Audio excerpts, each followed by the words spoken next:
survive, thrive, stay alive. It's time to get prepared with the Prepping Academy podcast.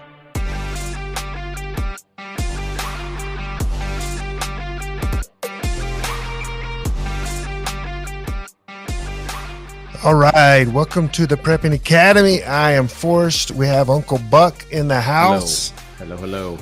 He's sounding good too. He's sounding deep and clear. That's awesome. It's the microphone. It's all the microphone. All in the microphone. No skills.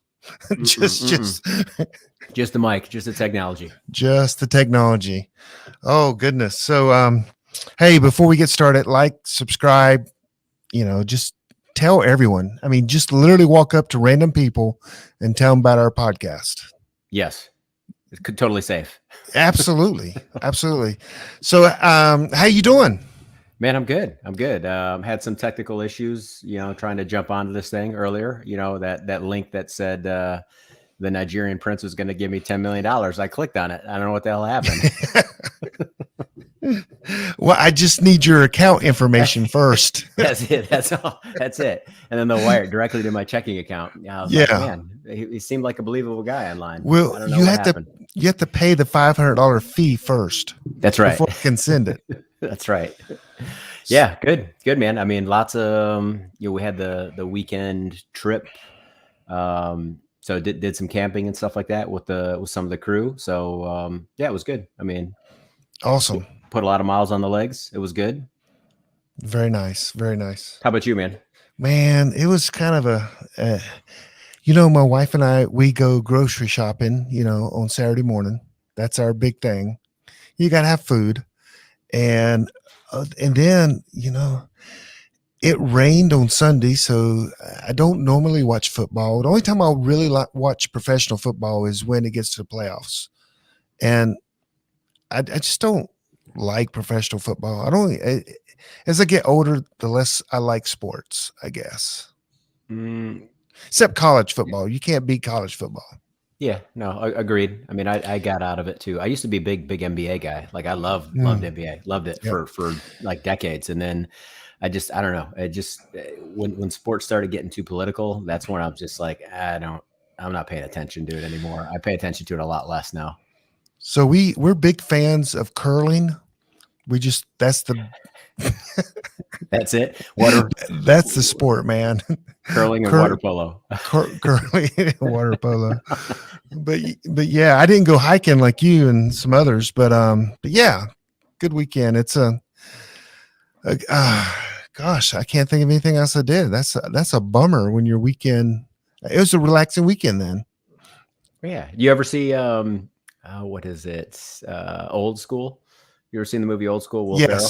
Yes. Immediately, as soon as you started saying grocery shopping in the morning with my wife, I was like, maybe some Bed Bath & Beyond, maybe some Home Depot. I don't know if I'll have enough time. Yeah, that's hilarious. Oh, goodness. So this is I don't know how many podcasts we've done, but it's been, I just want to tell you, you're doing a marvelous job. Thanks, man. So are you. Great you're like, I think Joe Rogan needs to watch out. We're coming.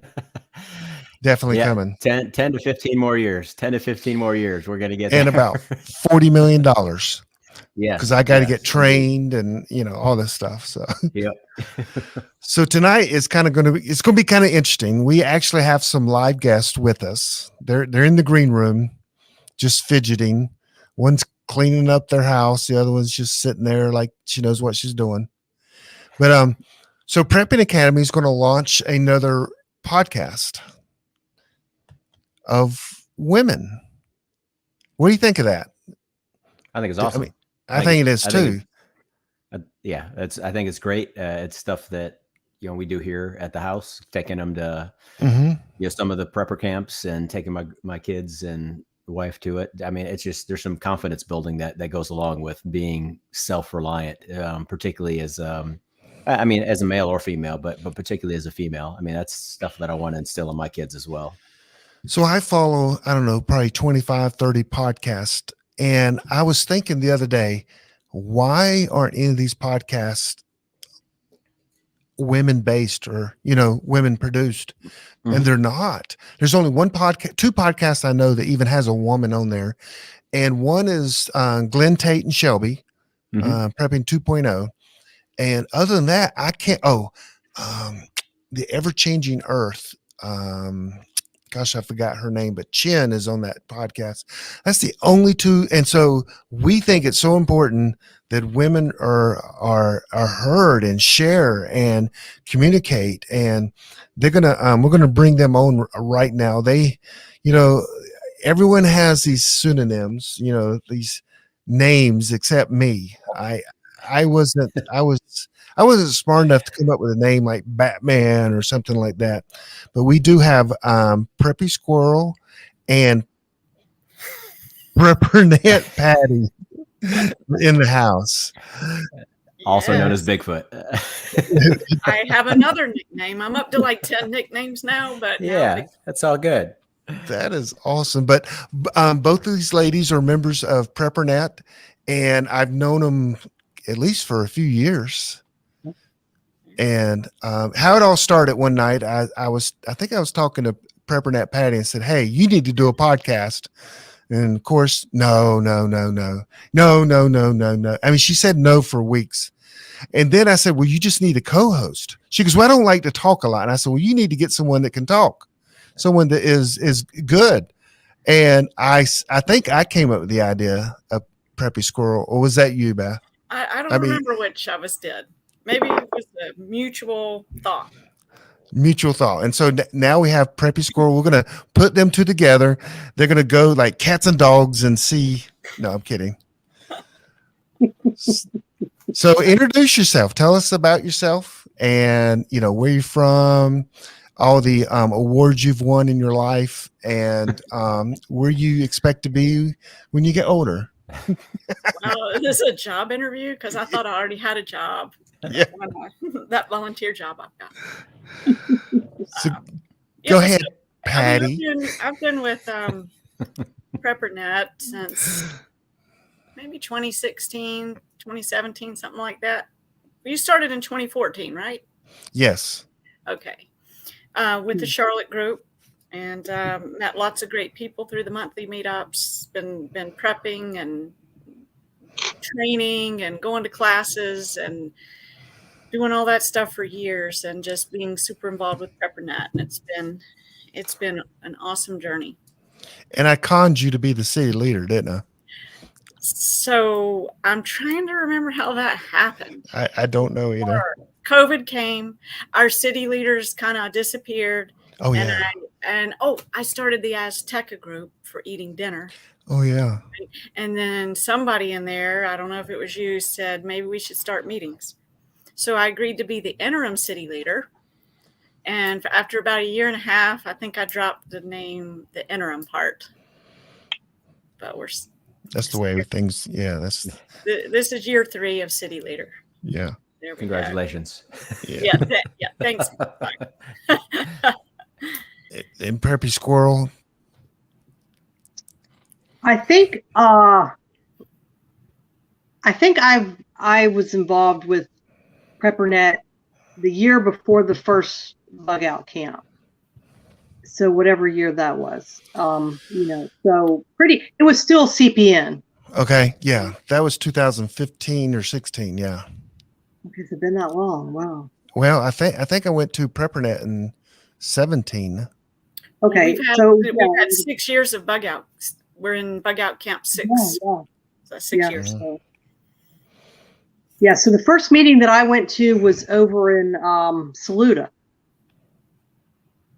There was a group meeting in Saluda at the time. Yeah. So. Yep. And and both you are nuclear engineers, and you right? No. Well, I had a career and gave that up when I became a mother, and now my daughter has graduated college. And you're confused. and I'm confused, figuring out what's the next step, and happy to be using my time to help other people get prepared, and working with the Sisterhood, and we can talk about that some too. Well, tell us how long you've been prepping and preparing, and what's your specialty? And then, Uncle Buck, you can jump in anytime here. Oh yeah, no, I'm good. I'm good. I got a few questions. Go ahead first, Preppy Squirrel. Well, as far as like careers, I had quite a few, different. I've had to reinvent myself every so many years, depending on what family needs were and everything. So I worked for the post office for a while. I worked for a law firm. I ran my own business for 12 years as a computer repair, small office, home office consultant. That was probably the most enjoyable work I did because in addition to working, I also helped people prepare. I tried to convince people to have backup systems and, redundant hard drives and things like that to make their business go through little glitches easier. And so I was kind of prepping in a way even then. And as a mail carrier, I had to be prepared because the rural route that I drove was pretty rough. I drove on roads that were actually hewn from stone and single lane, and you had to be ready to change a lot of tires and deal with all kinds of, hornets and snakes and horses that were trying to bite your hands while you're putting mail in the box and all kinds of things. So, there were a lot of opportunities to gain preparedness skills or mindset, just in some of my jobs. And then when I became a mother, that is when it probably flipped into overdrive. So there was a particular event that, and when it's time, I'll mention that. But there was a particular event that really opened my eyes to the need to be prepared. So I'm curious about, and we'll get to PrepperNetPatty here, but that's the that trigger point, right, for both you and PrepperNetPatty. I'm gonna have a hard time saying that name. But when was the defining, like, the trigger point of, hey, I gotta take things a little bit more serious. I got to become more self-reliant. Like, what was that thing that occurred that kind of tipped the scale for you? I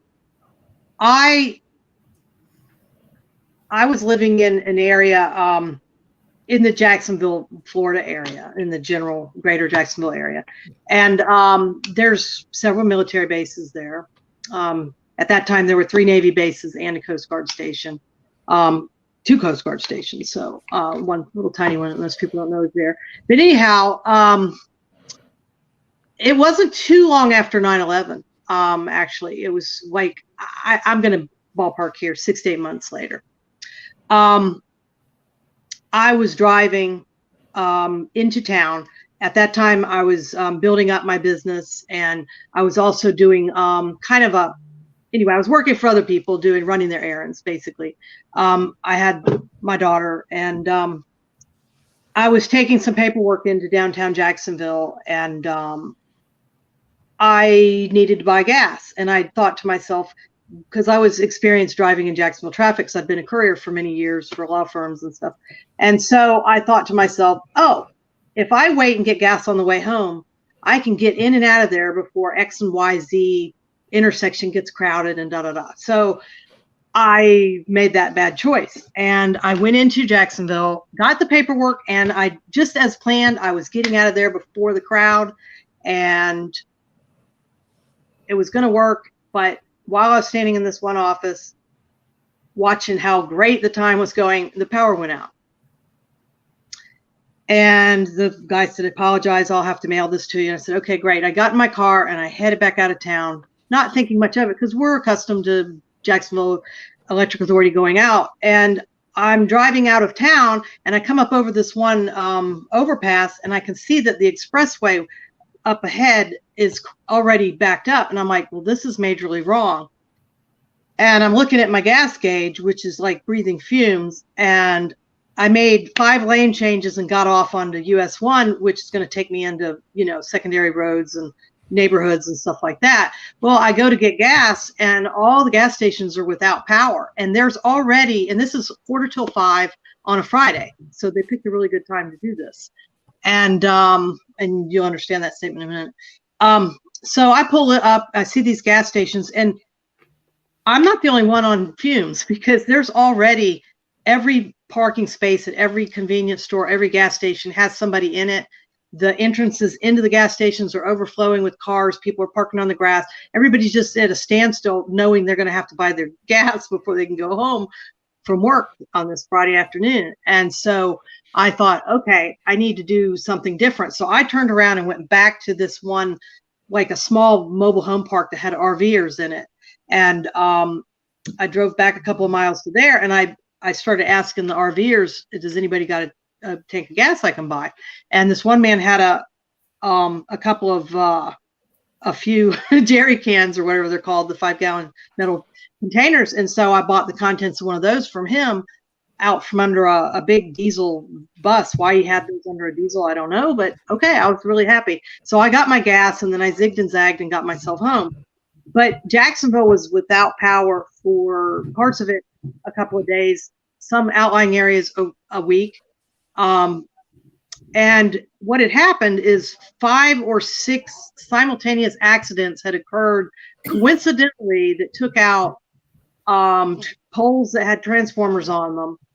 And somehow that overflowed all the routing systems or whatever they have to overflow. And it overflowed and caused some of those charger stations or whatever they're called to blow up. And a lot of equipment blew out, big equipment blew out throughout the Jacksonville area. Wow. And I felt like it was a test at the time. I felt like it was a test. You don't have 5 vehicles accidentally run into telephone poles with transformers on them simultaneously, by accident. Right. So I always thought that was an infrastructure test to see, what it would take. And anyhow, I could have gotten trapped on that stretch of road had I not made 5 lane changes and got off. And I wouldn't have had enough stuff with me to make that as pleasant as it could have been. So I really started carrying a lot more things in my car, and because I would have been stuck in traffic without gas for who knows how long. I would have run out of gas, and I would have been, I had probably a 1-year-old, let's just say. So wow. That would have been miserable. I mean, I had stuff in the diaper bag. It would have been enough for the baby, but for me, it would have been miserable. And, who knows, so I started having a car bag at that point, and I started carrying, more things and being much more cautious about where my gas tank is. And, that was just, a real eye opener. It really changed a lot of habits for me. I will have to say that I would have never thought about going to buy gas from other individuals. And matter of fact, that's the first time I even thought about it, because if you sit there and wait in that gas line, it's going to take a while to get gas. You might not get gas till tomorrow or the next day. So that's resourceful, right? Like it's incredibly resourceful. Yeah, that's awesome. Yeah, you do what you gotta do. Yeah. How about you, PNP? We'll just have to go PNP. We'll do an abbreviation. Wait. I mean, wait a second. Preppy Squirrel, that is amazing. I mean, that now in my mind is just, it blows me away. I've never thought of that you could just, and people would sell it to you. You'd pay them $50 for a little bit of gas. Get you out of it. That was smart. Hey, you're a smart lady. So what did the guy, I mean, he had a bunch of cans under a bus? Wow. Well, he had it was like a Greyhound bus that had been turned into a RV. Okay. Okay. So then you got those big luggage containers under there. And looking back, the guy was a prepper. Okay. Yeah. And he had tons of stuff under there. And he was actually going to give me the gas. But he was going to give me the gas because I had a little kid with me, and he was a gentleman. And, but I insisted that I paid him for nice. it. I wonder if today anybody would be willing to sell you the gas. Or, people have changed. Society has changed, and we're not very kind to each other. And even a woman with a child, I wonder if anybody would be willing to sell that gallon of gas. I bet you could find someone. I bet you could. Very good. Hey, I had half a tank. Maybe one of these would help the situation. No, that's not going to help. That's a handgun. Sorry. That could help. That could help. I mean, the power was out. We were used to power outages. Nobody was alarmed or freaked out by the power being out. It was just. And I will say one thing though. I was really impressed with how well JSO handled the traffic jams because I mean, I knew the area, and I'll say they did awesome that day. I will never forget. They did an awesome job. They really did. The sheriff's office, they had the people in the right places to hand direct the traffic, and they really did a good job on that. So some things have been learned through hurricane evacs and stuff like that. So. They did a good job. But yeah, so anyway, that was my eye-opening thing because it was, it was fresh on the, I had kind of already started with 9/11, but that was more in the sense of, keep some cash and have the food and all that. But I really wasn't like carrying it in the car with me. That part hadn't come about. It was at the house. I was prepping at home. But I didn't have the mobile preps, make sure you have some water and some food and a blanket and sunscreen and, things that you're going to need if you're going to walk home and that kind of thing. So, Beth, you got a better story? I don't, but. Well, you got there, and were you prepping before 2017 when you got with PrepperNet, or did it start with PrepperNet? No. So it started before. So like around Y2K, I wasn't worried. I was a software developer, and I didn't see the big concern with that. What was it about 2003 was avian bird flu, and that was my first big freeze-dried food purchase. I think I got like a year's supply, and now that's 20 years old. And some of those cans, by the way, almost exploded. It had like flour products and the seams were just ready to burst. I had to get those to the dump. Anyway, then 9/11, I think, was a big awakening for me, not in terms of prepping, but it's when I really started looking outside of mainstream media for news and news in other countries and what's really going on and what am I being told. So that started my journey into research away from what the mainstream was telling me. And the more you learn about that, maybe the more concerned you become that civilization too is very fragile. I mean, there's just a fine line. What is it? What's your thing, Forrest? How many days to anarchy or something? How many meals? 9 meals. 9 meals. Yeah, 9 meals. Right. UncleBuck watched that a couple weeks ago. Oh yeah, did you? Good. Okay, so that's I mean, good. that just shows you really how fragile civilization is. Mhm. And so then there were things, prior to Y2K, Hurricane Hugo knocked my dad's power out for 3 weeks. So that was just kind of an interesting, Preppy will be right back. Yeah. Who would think that when we're sitting here in Charlotte, we're going to lose our power for 3 weeks, but he did. Right. And then Hurricane Katrina comes along later in that timeline. And I watched that nonstop on the news for days. Where's FEMA? Where's the government? What's happening with people? What's happening in the that arena, that dome where they put people? And it was terrifying. And so if you ever want to kind of a little glimpse at how the government's not going to help you in certain scenarios and catastrophes, just watch that old footage. And the more you watch that, the more you'll be convicted to be self-reliant in any way you can. And then being a mother in the first place is the whole what if when you're packing that diaper bag, right? So you're going on this car trip and you will pack, and Forrest knows I still pack that way today.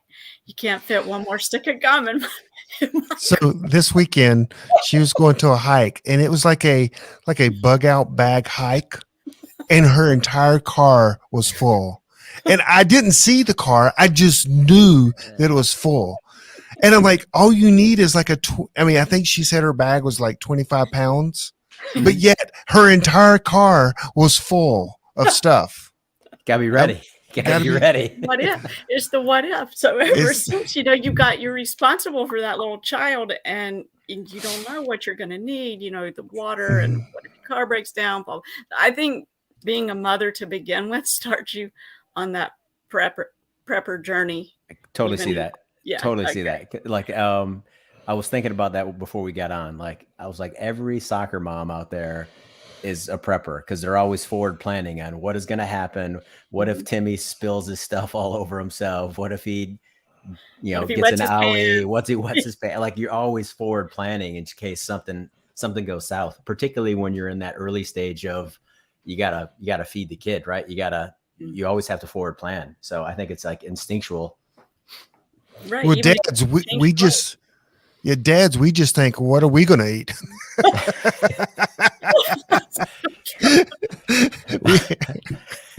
Take care of number one, What I found, and I know some other women have this too, is that, you start with the diaper bag, you've got the babies, and then at some point the kids are growing up and you're still carrying diaper bag stuff in your purse or in your car, and it's for your husband now.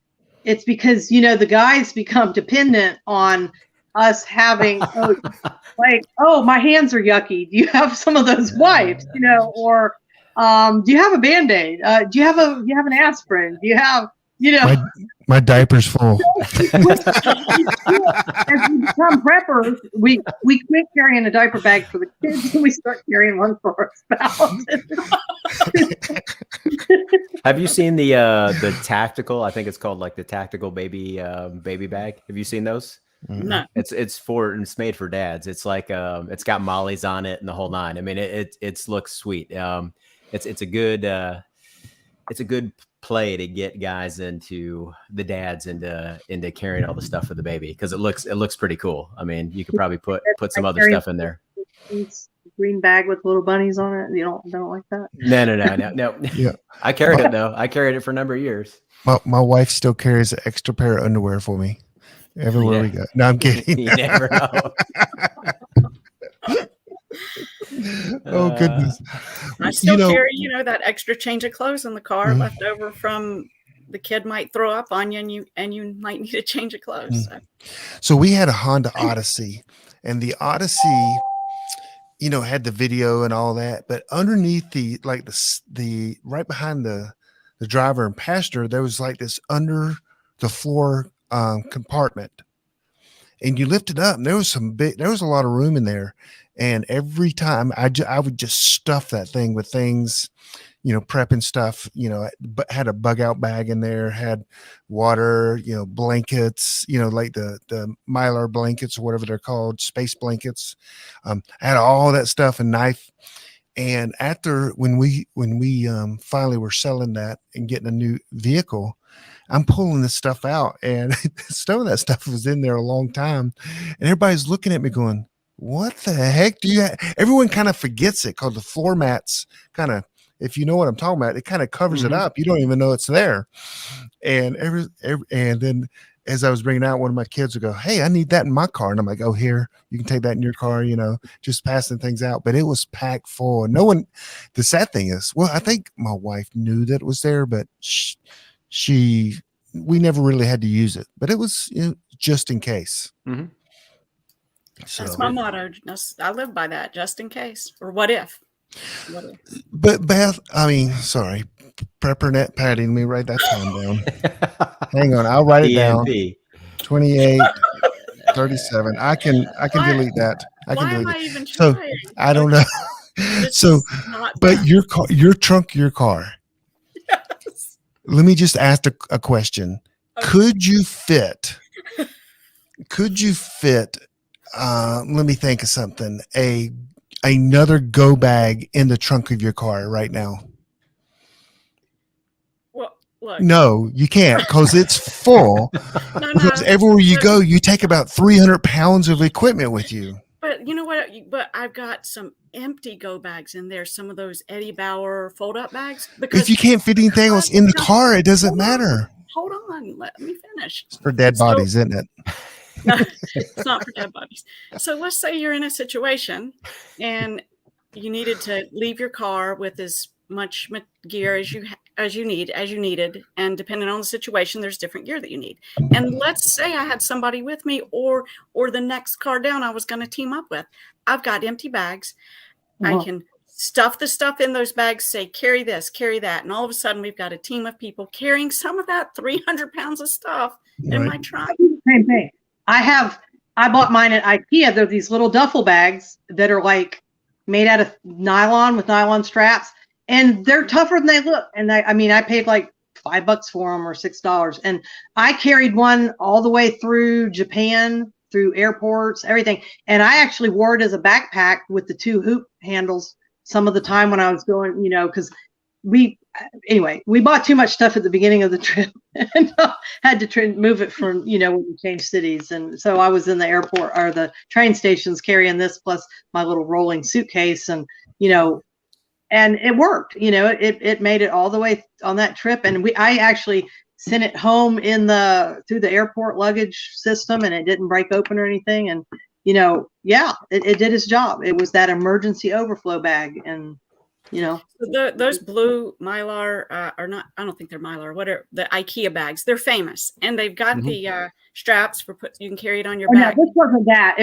This was actual a duffel that zipped shut, and it had the straps going all the way around it. The duffels with the straps that carried us through 4 years of moving my daughter in and out of college. Those things are indestructible, and they pack flat and stuff them in your car. Yeah, I use those for Buck. Y'all need that. I think I have one in my attic. I don't know how it even got there, but it's there. Well, so if I finish my timeline. Mine are yellow. Are yours yellow? No, I'm kidding. No, mine are blue. Mine are too. I was kidding. So by the time COVID came around, and I had everything, there was not a moment of panic. I had masks, food, toilet paper, everything. We called her the TP Queen. I can barter TP. A new nickname, new call sign. Yeah, I think because you guys clearly were a lot of the game than I was, because I think it was COVID was my tipping point where I'm like, what is going on? Like, what is happening right now? Even with the news, I think you mentioned earlier, Beth, about not paying attention to mainstream media back in the early 2000s. I was oblivious to it. I was just kind of, all right, I do my thing. I go to work and watch some stuff, watch sports. Didn't pay any attention to any of the subliminal stuff. Didn't pay attention to the narratives. None of it. I was kind of clueless. Viruses are my thing. So I was like, as soon as bing, there's a new virus, I was like, and so I was on I was prepping for COVID. I was already prepped, but I was doing specific extra, topping certain things off with COVID in mind, starting in December, like before Christmas, of 19. So that's like, that was like, yeah, this is it. I thought this is it. This is going to be like Ebola, and then it wasn't, but I'm really happy it wasn't. And I was, but yeah, I was kind of prepped for the potential of a virus ever since the bird flus and the Ebola and all that stuff. We had this. I remember this is when I was still Navy, and we were going to do a drill, and I want to say it was like December 2020, and we were getting feedback on, hey, this could be potentially bad. Like, where are we going to put people in quarantine on bases, and then kind of quarantine them, but it can't really be due to the optics. It can't be like you're putting them against their will. There kind of has to be some that we're looking at Air Force bases, because there's a lot more amenities. There's pools, there's a gym, there's all this other stuff there. There's golf courses, Of course there is. Great galleys, great everything. They got all the good stuff. But we were talking about that stuff, and I'm like, then that was kind of like my eye opener, like, because you're in this room and you're chit chatting with folks. You're like, what is going on right now? What is getting ready to hit us here? And then nothing really transpired until, really a couple months later, 2-3 months later, then like March, then it was like, okay. That would have been coming. That would have been December of 19. Yeah. Rolling into 20. Oh, December 19. Yep. December 19. Well, I never really thought a pandemic would actually happen. I really didn't. That was probably low down on my list. But when it happened, my son was over in France when President Trump shut down the borders My son was in France. He got home.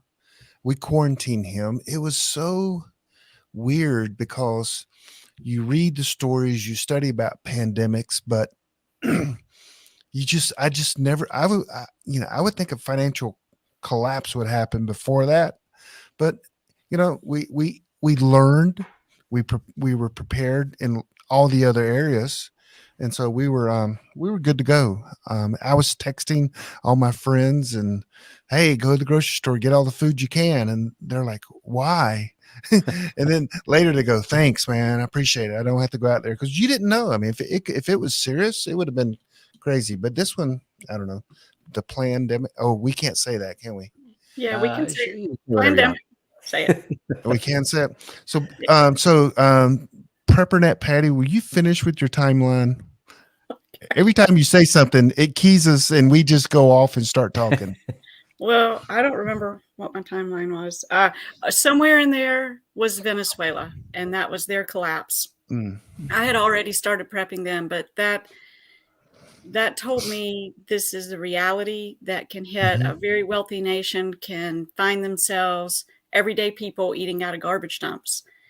And that probably is what drives me the most, is like the thing that I think would be most likely could happen, other than a pandemic that we've already had, is collapse and everything that goes along with that economic collapse. So then I do the whole, Uncle Buck, I wanted to ask you this. So I do the whole, don't let your gas tank get below a half. Did I hear you say one time that you don't let it get below like 3/4 of a tank? It's usually 3/4.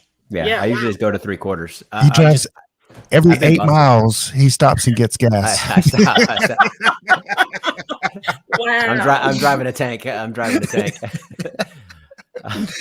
Usually, I try to go 3/4. It's not all the time. I mean, sometimes it dips below half. I mean, definitely the half is like, no, because there's been too many issues with, we had what was the gas company here in North Carolina that got malware, or I can't remember what happened. It was some kind of cyber attack, and it was shut down until they paid money, the ransomware. So that was crazy. You couldn't get anything. So folks that were on fumes, I mean, there's no trailers or no nice gentleman with a bus that was going to give me gasoline. So right. You got to make sure you're prepared in advance. Yeah. And then, so just being a part of PrepperNet all that time, I think back in 2016-ish or 17, I went to this, I started feeling, for all the reasons I told you, I started feeling this urge and this calling that I needed to prepare for my family.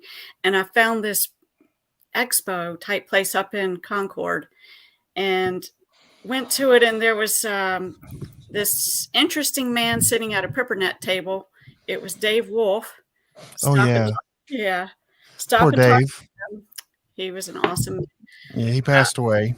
So. He did. And he was a bigger than life person in PrepperNet. Anyway, he said, well, there's Garvin's talking over in booth number B. Go hear him. So I go in there, and there's this crazy nutty guy telling everybody they're going to die. You're going to die. Sounds right. Sounds about right. And then he picks on me in the audience. I do? He picked on me. Where do you live? So it turns out, we live near each other. And he proceeded to just pick on me, use me as the example in the whole class of what not to do and how she's going to die. And she died 3 times. He needs to come to Jonathan's and go to the meetups.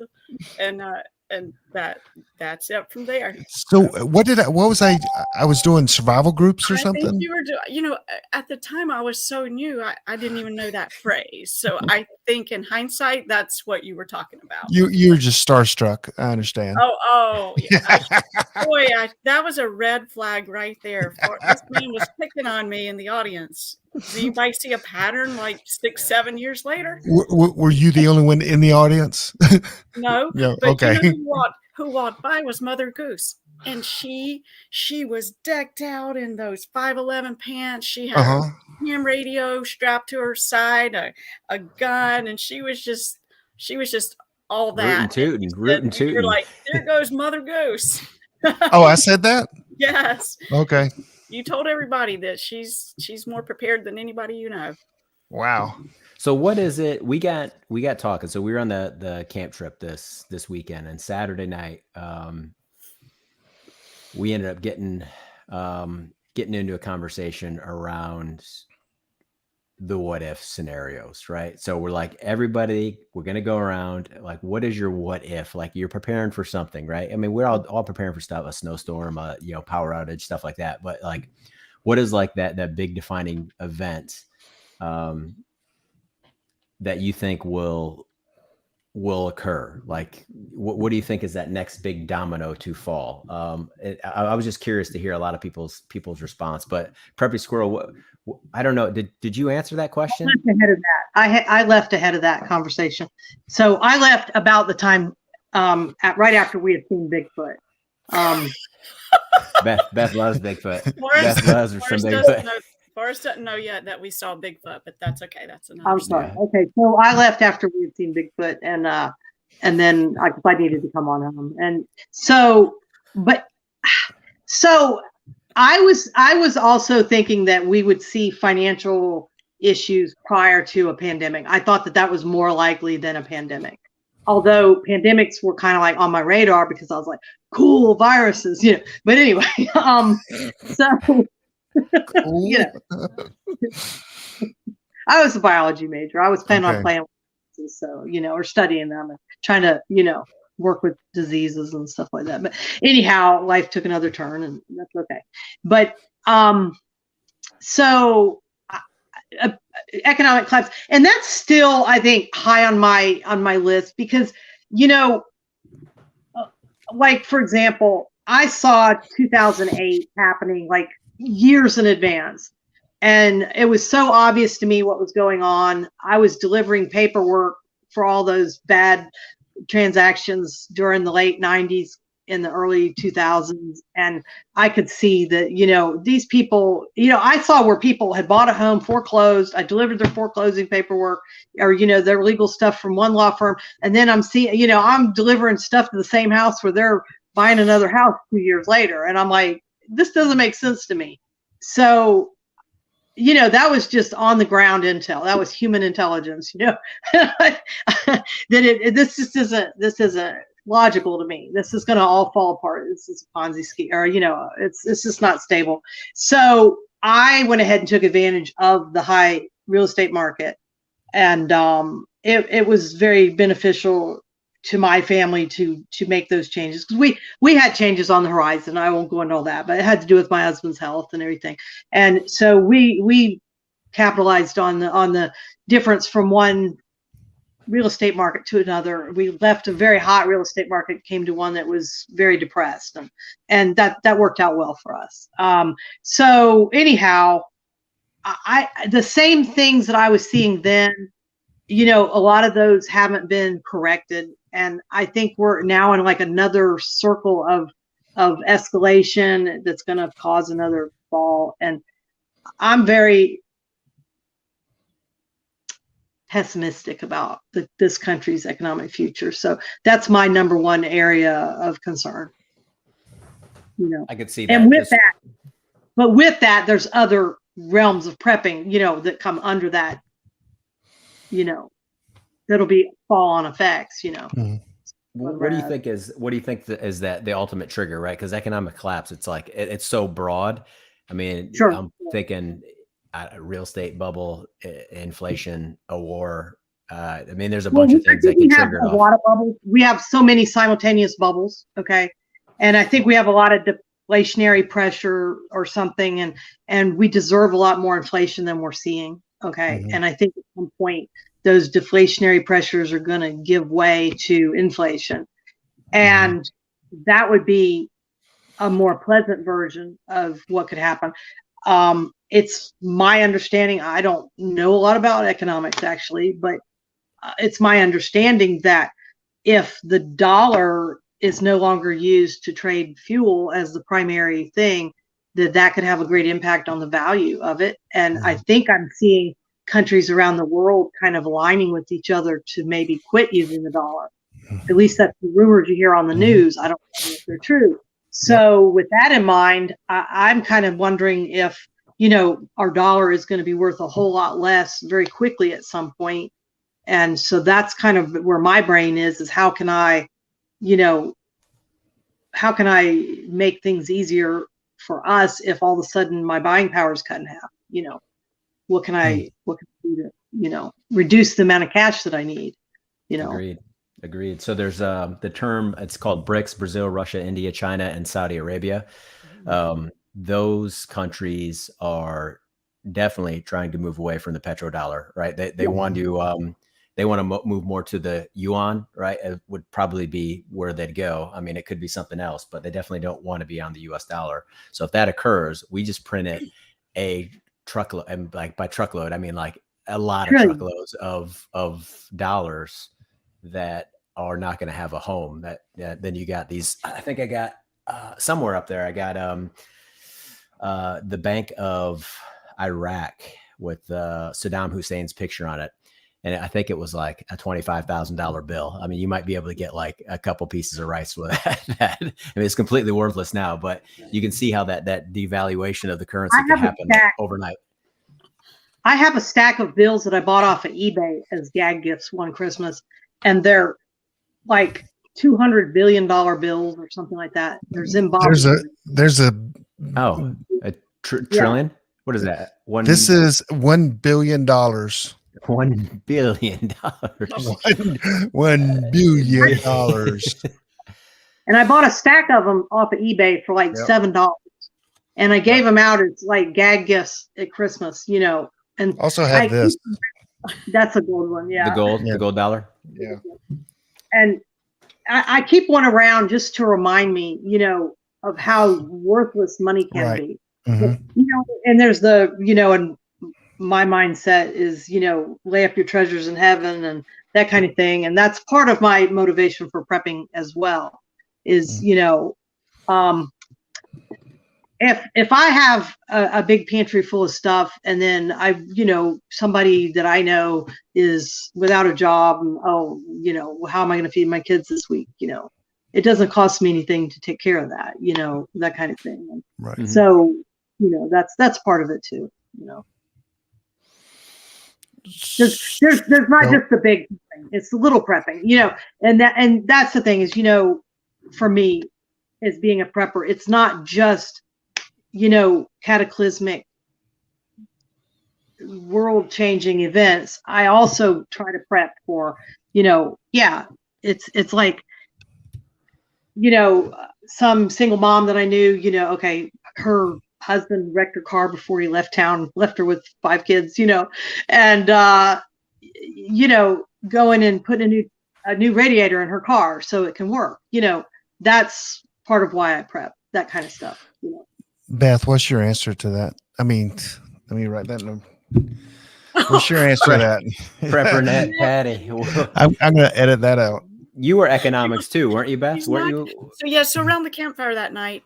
And by the way, of these 4 people, one does not belong with the others. Do we know who that is? 3 of us were hiking and camping and working on our physical fitness. Yeah. One of us was not. But anyway. I don't understand what you're saying. You're breaking up. You're breaking up. Sesame Street reference, which thing does not belong. My answer that night was economic collapse, and and again, I just go back to Venezuela.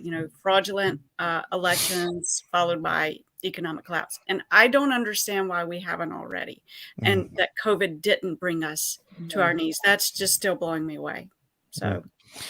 So let me ask you ladies this. You're going to start a podcast. So what are some topics? What's the podcast going to be like? Is it going to be totally for females? Is it going to be open to everyone? What's some of the topics, or talk about your podcast? Go, Preppy.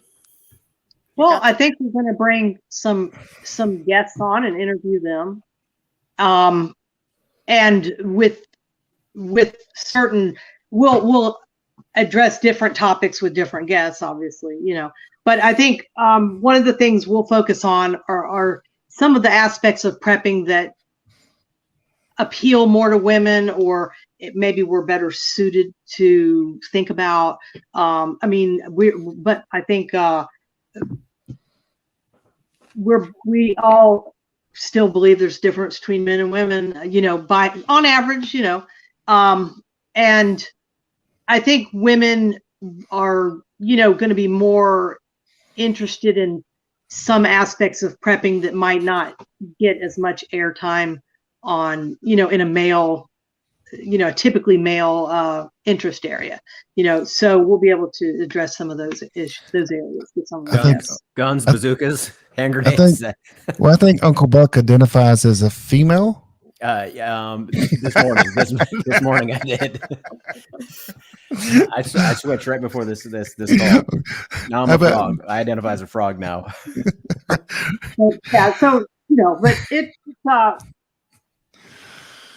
I think a lot of the prepping content will often focuses on areas that women are left thinking, well, what about this? What about this? What about this? And they're not actually addressed. And I think we'll be able to touch on some of those. PrepperNetPatty, what do you think? Well, so we are a member of PrepperNet Sisterhood, and through that we know so many amazing women, and I'd like to bring quite a few of those on because they all have different specialty areas and things that maybe the men don't think about. Like if you are raising special needs children, what are some of the extra things you have to think about in that respect? And so we've got, Preppy and I were talking about it, just a lot of, I think, fascinating people to bring on that everybody will gain a lot of knowledge from, to hear how they're approaching prepping with their different family situations. So this sisterhood thing, is this something that I can get on and listen to? So we have blocked and banned Forrest Garvin from the Sisterhood group. All guys. And all guys. All guys. So it's a girl only kind of thing. Put them in the green room. It's girl only, and we once a week we'll talk about this in one of our podcasts, but we have a weekly ZelloNet, which is a method of talking to women across the country, and we'll have a topic of discussion. And sometimes those discussions are still going on at midnight. Sometimes there's things going on in each other's lives that we help each other with. And it's more than just prepping. I mean, that's the primary goal, but it's also just support for each other. And it's so Uncle Buck, we need to start manhood, secret society of men. I'm kidding, but I do understand, because you blocked me, and and it was pretty. They didn't want me a part of it, which I understand. But there, as you look at all the podcasts, as I was just scrolling down the podcast on my phone that I subscribe to, a man's perspective on a lot of this stuff is, hey, it's guns, beans, and ammo. I mean, that's it. Everything starts from there. But a lady's perspective, it could be, you guys could start from there, but you guys would definitely fork and go into different areas that we don't even think about. Well, like, I would guess that most of the women in the Sisterhood, PrepperNet Sisterhood, have at least one can of baby formula in their pantry, whether they have babies or not. Okay. That's because that's the difference. Men would be like, I don't have a kid, on average, and I think most of the women probably have a can of formula or stuff to make formula with. And so, so there's going to be different areas where, the thinking is going to vary, and what to prep, and, and I think a lot of the guys, they tend to, have more of a military type mindset of, just the basics, tough it out, this kind of thing. And, we know better. We know what's it's true. Yeah. Like you said, men and women think differently, but we need it all. Yeah. Sorry. Wow. I'm trading the baby formula in for steak. Yeah. Exactly what I'm doing. Like, hey, honey, you know all that baby formula? I traded in and got these steaks. I got a T-bone. It's all good. Yeah, and it might be a barter item, but it's just the thing is though, is I think most of us probably have at least one can sitting there, waiting in case, it gets donate it and you get another one. And, if it gets close to out of date, you put it, that kind of thing. They're just, an umbrella is a prep, an umbrella. So I got one in my trunk. So will the ladies' night be on Prepping Academy, or is it going to be an independent voice, an independent medium, or will it all be on Prepping Academy on the same channel? Just then we could listen to it. Yeah. Yeah, I'm just throwing it out there. No, it's the ladies' night is a Zello net, right? Well, I think Uncle Buck is asking about our podcast. About the podcast. Yeah. Yes, it's going to be so. 1 week, you'll hear Uncle Buck and I every week, and every now and then you'll hear, and we'll sound like females. Gosh, you'll be going, Uncle Buck, man, what happened? No, so yes, it'll be released on our channel. If they were going to do more than one a month, then we could hook them up and get them their own channel. But right now they're going to test it out and try it out. And you never know, they could be the next famous podcast women, which, I can't name any except Owens. What's her name? Candace Owens. Could be the next Candace Owens. And then my wife could have a t-shirt with your name on it, like she has now with Candace. Anyway, I'm the only one laughing at my jokes at this point. Well, awesome. That is, so let me ask you ladies, when is your first podcast going to hit the hit the radio airwaves? Yeah. And what's the topic? Putting you on the spot.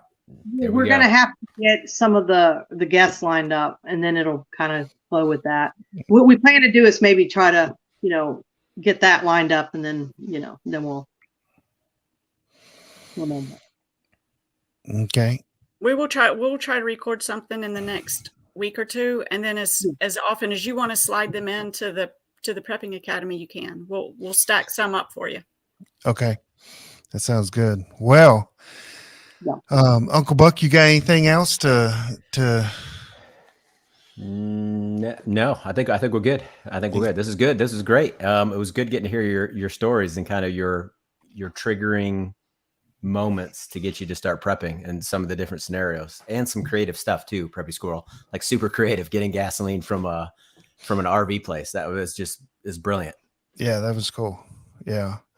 So we will be dropping their podcast in our stream, so it'll just show up. So listen to all of Uncle Buck and mine until then, and then all of a sudden you'll be surprised and you'll go, whoo. So hey, thank you guys for coming on and being with us. We're going to drop you down to the green room. Uncle Buck and I will. But hey, thank you. Yeah, right, thank well, you. Thank you too. On. This is awesome. Thank you all. Right. Yeah, thank you guys.